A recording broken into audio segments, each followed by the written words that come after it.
ចិនដាណាពិសីកុំព្រួយអ្វីប្តីមកវិញមកមិនខានក៏យ៉ាងចាំតោទួលបង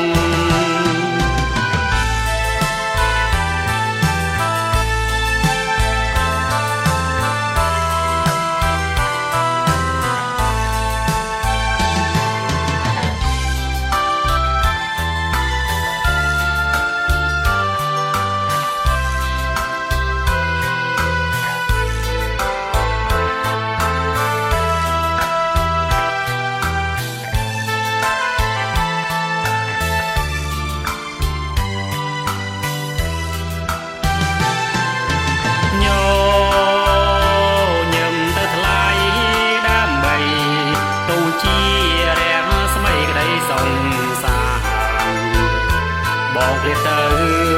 ចិត្តនៅនឹងកលយានភ្លេចមិនបានទេអូន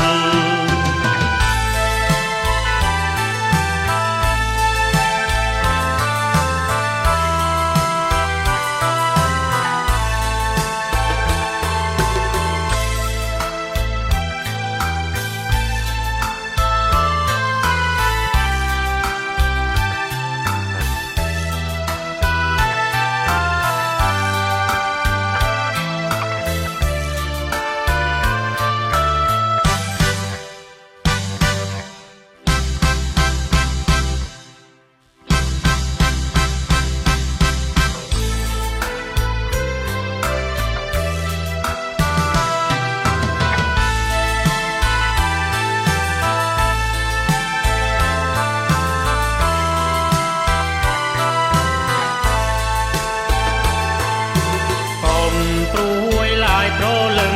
ចិត្តបងពិនមិនភ្លេចសន្យាបងសូមស្បត់សាច់ចាសូមឲ្យលោកកាធ្វើសាស្ត្រីថាស្នេហ៍ភក្តីតែស្រីស្រង